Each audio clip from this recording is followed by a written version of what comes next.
Love, blessings, peace, and prosperity, divine, beautiful soul. You're tuned into the Cafecito and Tarot podcast. It's me, Nicole P. Your spiritual barista, serving you up wisdom, guidance, and inspiration from the cards. My love, I'm recording this on Monday evening, the 26th, the new moon in Gemini.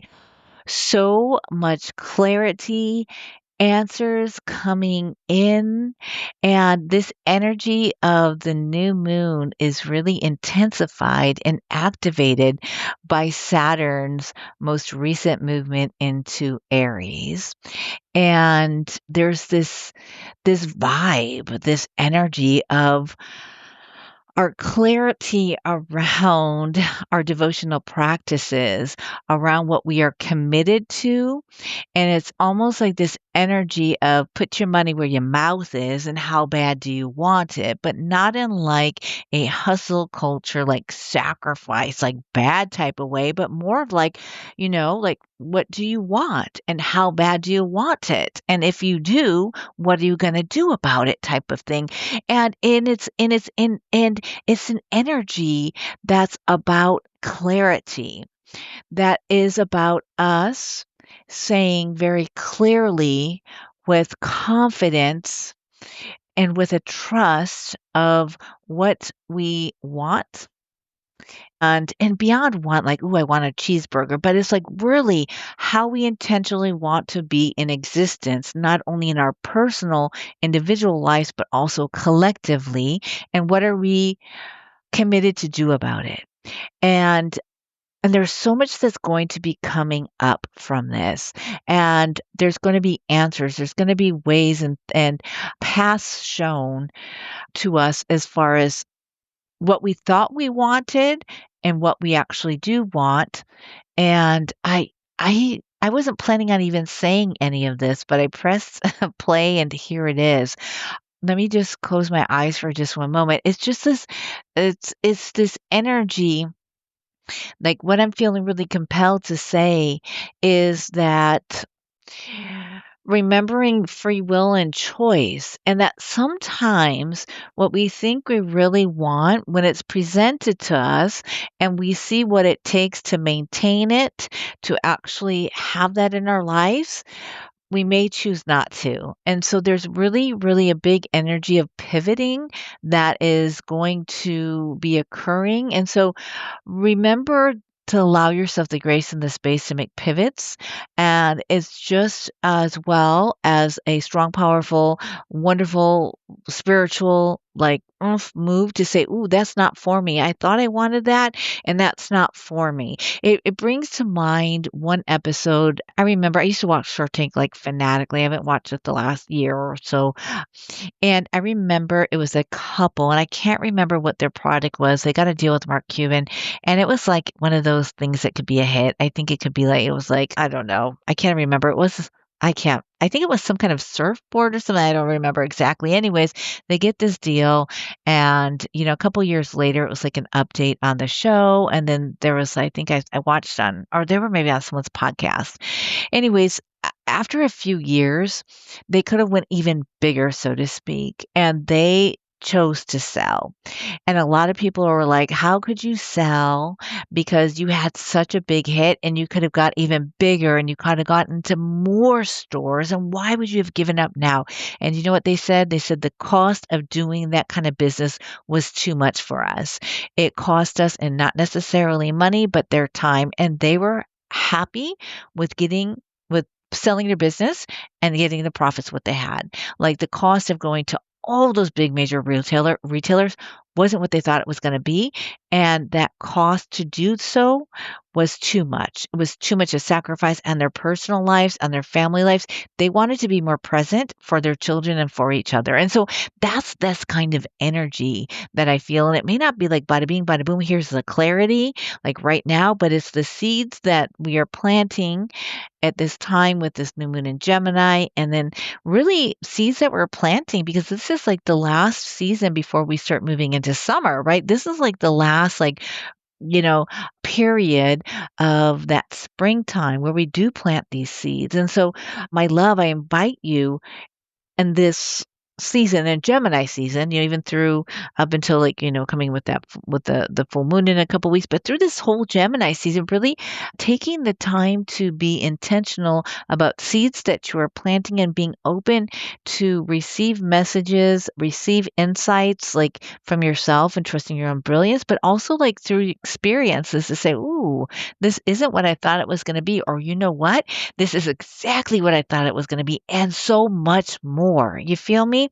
So there's a lot of that sort of energy that's going to be coming up. And I think with that Saturn and Aries, it's a test of our devotion, right? A test of what it is that how we envision our lives, like once again, individually and collectively. And then this sacrifice is the awareness of also too how we each have a part in our community, how we each have a part in existence, and that awareness with the transit of Saturn coming into Aries is the energy of the devil card, dancing with the emperor. And, what a combo, right? What a combo. And so it's this awareness too, as far as where's been my part in all of this. Like there's a really potent way that we're going to be looking in the mirror and saying, where have I played a part in all of this, whether individually and collectively and both simultaneously? Where have I played a part? There's like a deep self awareness that surfaces with this transit. And I believe that we have an opportunity, if we say yes to this, to elevating our consciousness in a multitude of ways and really opening up to expansiveness in our lives, once again, individually and collectively. It's going to take truths being told and commitments. I just feel like there's really strong commitments that are surfacing. So that's what I felt compelled to share. I have the Knight of Cups, and that's a card that I pulled, and I was only going to just do like a minute or two about that, and I just pressed record, and it just came out of my mouth. And so that Gemini new moon is so much this like this energy of truth, of speaking truths, of writing truths, of saying the truth. And we have the Lover's card and we have elements of the Magician and with Gemini. And it's also to this way that we look in the mirror, this energy of our intentions, and with Gemini of honoring these other parts of ourself that we do not allow to come out. And so sit with that and feel like what part of yourself, what aspects of yourself have you really been craving to tune into, to nurture more, to have come forth more? Like, is there a way of like this something like this badassery of you, this certain way, this sensuality? I just keep on thinking like of that song, that Usher song, yeah, where like Ludacris in this one little rap part where I say, we want a lady in the street, but a freak in the bed, right? And so, like, is the freak in the bed ready to come out? If it is, please be safe.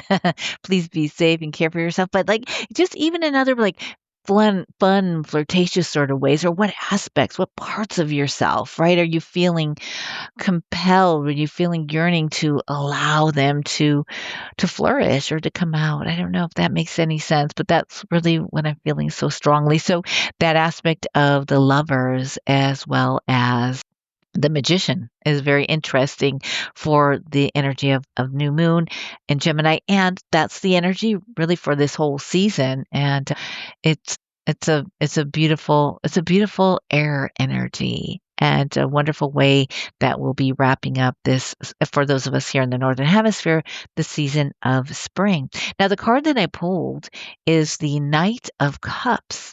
And the Knight of Cups is a card that invites us to open to receive. It invites us to remind ourselves, like deep, deep, deep, that we are worthy to receive, that we don't have to be completely healed to receive. We don't have to be 100% healed to be loved. We're always healing. There's never one stage of healing. We're continuously on this cycle of shedding and remembering and relearning and growing and stagnancy and all of it again and again. We're always on this dance of unraveling. And the Knight of Cups is like, ask and you shall receive, and be ready to receive, be open to receive. So the question is, as you asking for the support, are you asking for love?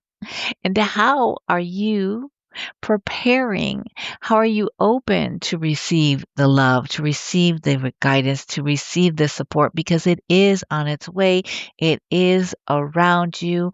And how may you be open to receive? And how may you tune in to remind yourself that you are worthy of the love, of the support, of the messages, right? The offering, both from physical beings as well as spiritual, like, guides, ancestors.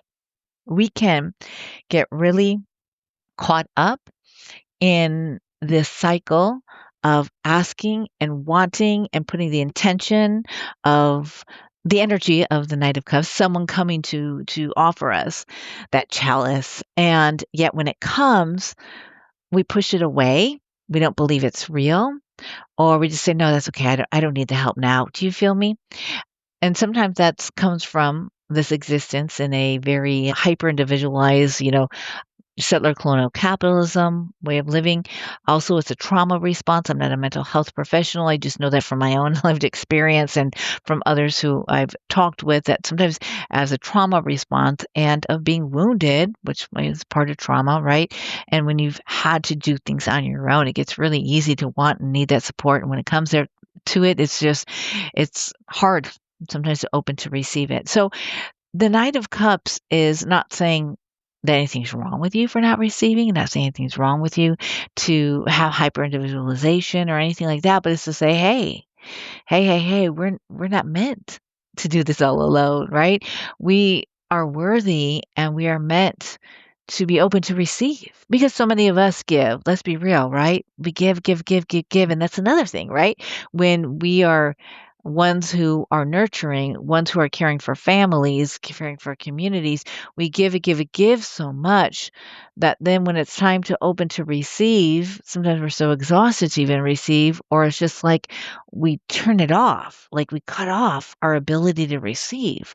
So the Knight of Cups is inviting you to be conscious of the ways that you can open up to receive, being conscious of the ways that you have ritual, you have practice in your life to really open to the worthiness of receive. It's super important to allow yourself to receive, and that's the message.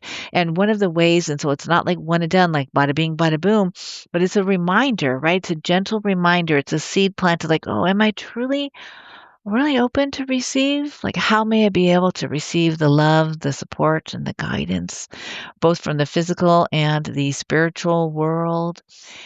I'm worthy to receive, I am ready to receive, and I am open to receive. And those are three sets, three sentences so you can make into a mantra, and hands over your heart, and almost like as opening your heart and saying, I am worthy to receive, I am open to receive, and I am ready to receive. I am worthy to receive, I'm ready to receive, and I'm open to receive. And it takes practice and it takes time. And it's a reminder, my love. It's a reminder. And that's what I got for you. This is the brew. This is the brew. It's a little bit of a longer brew for the Monday and Tuesday. I'll be back Wednesday. But yeah, new moon in Gemini, Saturn moving into Aries, and that Knight of Cups. Ah, I hope that you are making sure that you take good care for yourself and staying hydrated and rested and tapping into that joy and receive, my love. Receive, open to receive.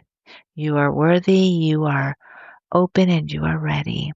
Thank you for tuning in. It means the absolute world to me. I'm so honored to be connected with you. And I'll be back on Wednesday. Mad love. Bye.